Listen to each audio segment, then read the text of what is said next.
में जाएं या मथुरा लीला में जाएं, हर लीला का अपना एक अलग सिद्धांत है, अलग उद्देश्य है। क्योंकि बाल लीला में भगवान श्री कृष्ण का जैसा चरित्र है ऐसा किसी का भी नहीं मिलता। अब आगे की लीला का सुखदेव जी वर्णन करते हैं। ये मेरे प्रभु की रास लीला का प्रसंग है। रास पंचाध्यायी श्रीमद् भागवत के पंच प्राण और इसी महाराज के वर्णन का सुखदेव जी प्रारंभ करते हैं और कहते हैं इसका प्रसंग एक अद्भुत प्रसंग है।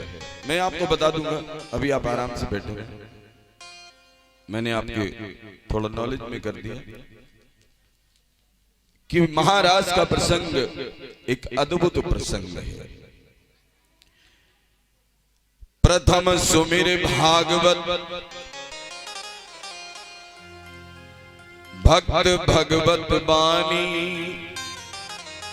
द्वितीय आराधे भक्ति व्यास नव भांति बखानी।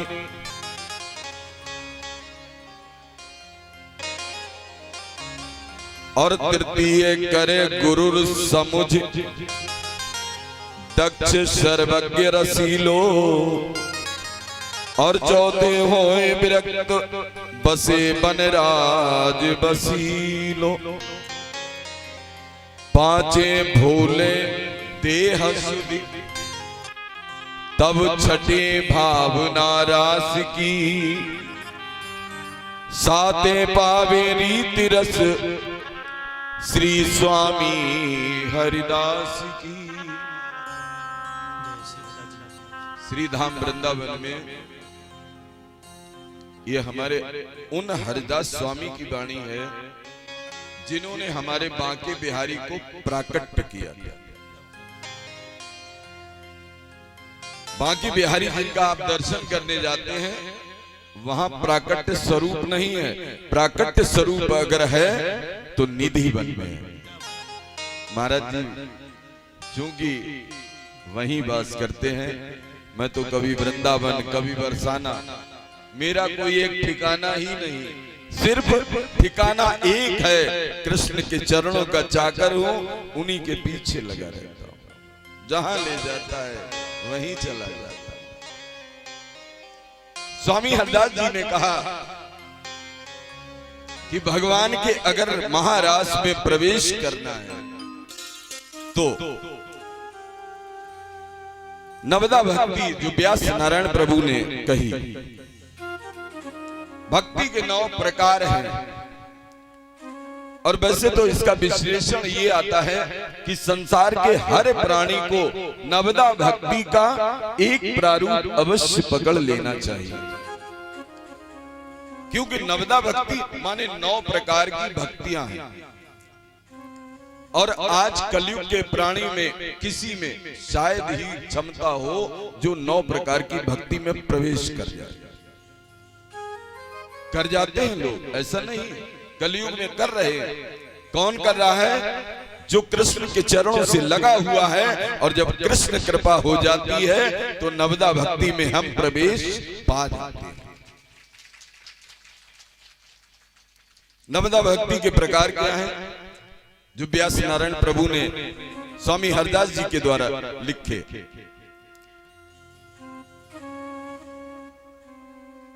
कि पहला है कि हम जीवन में सदैव भागवत सुने। क्योंकि भागवत भक्तों के मुख से जो पवित्र वाणी है उसे हम सुने। श्रवणम कीर्तन, श्रवणम प्रथम नाम आता है सुनना। तो हम जीवन में जब प्रथम भागवत सुनने का अपने जीवन में उद्देश्य बना लें, तब आगे क्या कहा? हमें उसके ही आधार पर अपना जीवन व्यतीत करना चाहिए। तीसरी बात क्या है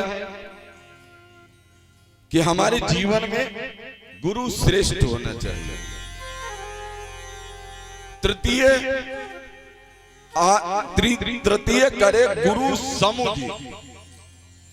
हमें गुरु जब करना चाहिए तो हमें पूरी समझदारी से काम लेना चाहिए। तृतीय करे गुरु समुझ सर्वज्ञ रसीलो। और रसीला कौन होता है? जो कृष्ण से प्रेम करता है। ये शिष्य बनने की परंपरा ऐसा नहीं है।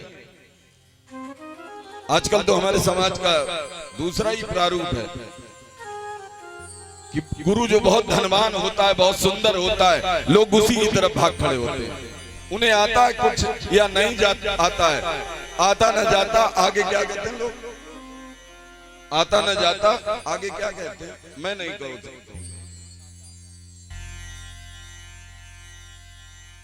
भाग रहे हैं। ये नहीं देखते हैं कि हमें इनसे कुछ प्राप्त हो पाएगा या नहीं। भागवत भक्ति का विषय है, भगवान को पाने का विषय है, लेकिन आज ज्यादातर हमारे समाज में इसको प्रोफेशनल बना दिया लोगों। और जिन लोगों ने प्रोफेशनल बना दिया, तरह तरह के रूप धारण करके व्यास आसन पर बैठ जाते हैं। कि तृतीय करे गुरु समुझ सर्वज्ञ रसीलो।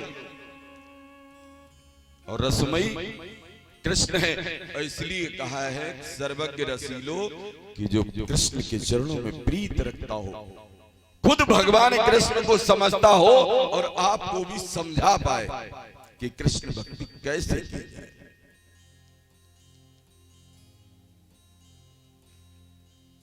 इसीलिए मैं तो बार बार अपने ठाकुर जी की कथा में हर जगह लोगों से कहता हूं कि गुरु बनाने से पहले अपने को तैयार कर लो कि हम शिष्यत्व को निभा पाएंगे या नहीं।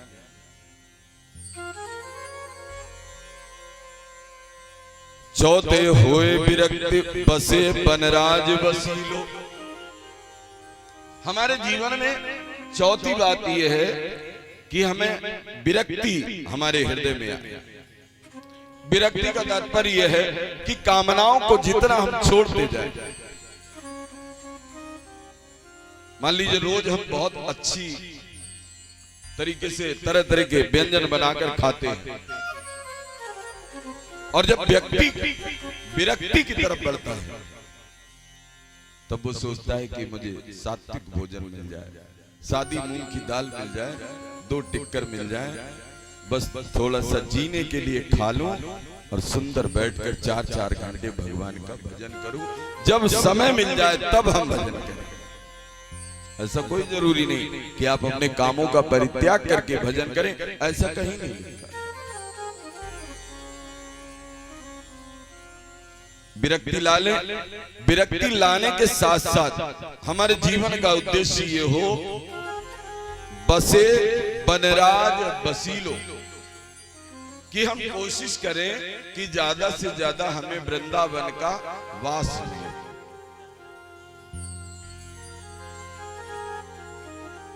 क्योंकि वृंदावन धाम ऐसा एक धाम है, जब तक उस धाम में आप बसोगे नहीं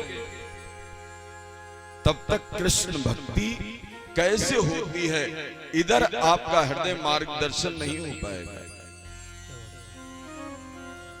अब कुछ लोग तो ऐसे भी हैं, एक बार हो आए उनसे ये कहो कि दोबारा वृंदावन चलोगे, एक बार हो तो आए, वही बांके बिहारी हैं, बड़ी भीड़ है भैया, धक्का मुक्की बहुत है, हम नहीं जाते। क्या तुमने समझा ब्रज को? महाराज जी ने भी 2 लाइनें बोली थी, को कभी वर्णन कर सके ब्रज की रज को मूल, जाकी कण कण में बसी युगल चरण की धूल। आज तक संसार में इतने कवि हुए, को कवि वर्णन कर सके ब्रज की रज को मूल, आज तक संसार में इतने कवि हुए, किसी ने ब्रज की जो रज है उसका मूल तत्व है उसके विषय में पूर्ण विश्लेषण नहीं कर पाया। क्यों? जाकी कण कण में बसी युगल चरण की धूल। भगवान राधा और कृष्ण के चरणों की धूल के जो कण हैं वो ब्रज की रूप रज में समर्पित है, और इसीलिए कभी कोई वर्णन उसका नहीं करता।